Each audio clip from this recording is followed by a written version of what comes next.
Generally fat loss చేయాలి అనుకున్న వాళ్ళు ఏమనుకుంటారంటే ఫుడ్ కంప్లీట్గా అవాయిడ్ చేసేసి రోజుకి ఒక పూట తింటా లేదా నైట్ చపాతీ తిని పడుకుంటా ఇలా అనుకుని డైట్ అయితే ఇలా చేస్తూ ఉంటారు. కానీ ఇలా చేయడం వల్ల నీ ఫ్యాట్ లాస్ అవ్వడం కాదు కదా, మొత్తం నీ బాడీ షెడ్కి అయితే వెళ్ళిపోతుంది.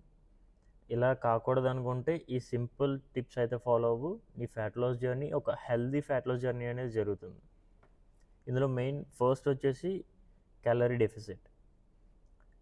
ఫ్యాట్ లాస్ అవ్వాలి అంటే కంపల్సరీ క్యాలరీ డెఫిసిట్లో ఉండాల్సిందే. ఈ క్యాలరీ డెఫిసిట్ అంటే ఒక నీ మెయింటెనెన్స్ క్యాలరీస్ ఒక 2500 అయితే ఆ 2500లో పైన ఉన్న 500 తీసే 2000 క్యాలరీస్ మాత్రమే తిను. ఈ క్యాలరీ డెఫిసిట్ లేకపోతే నీ ఫ్యాట్ లాస్ జర్నీ అనేది జరగదు. Next strength training. ఈ స్ట్రెంగ్త్ ట్రైనింగ్ అనేది నీ ఫ్యాట్ లాస్ జర్నీలో చాలా హెల్ప్ అవుతుంది. నీ ఫ్యాట్ అనేది తగ్గినప్పుడు నీ స్కిన్ చాలా లూజ్ అయిపోతుంది, లైక్ రింకిల్స్ వచ్చినట్టు కనిపిస్తూ ఉంటుంది.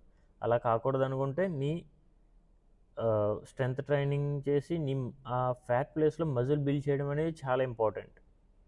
అండ్ నెక్స్ట్ వచ్చేసి షుగర్స్. ఒకవేళ నువ్వు ఫ్యాట్ లాస్ చేయాలనుకుంటే just completely avoid the sugars.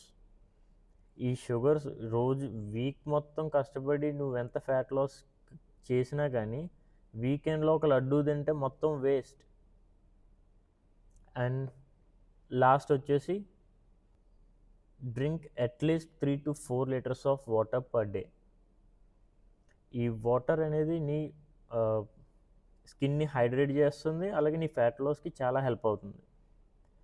ఈ సింపుల్ స్టెప్స్ అయితే ఫాలో అవ్వు, నీ ఫ్యాట్ లాస్ అనేది చాలా ఈజీ అవుతుంది. All the best.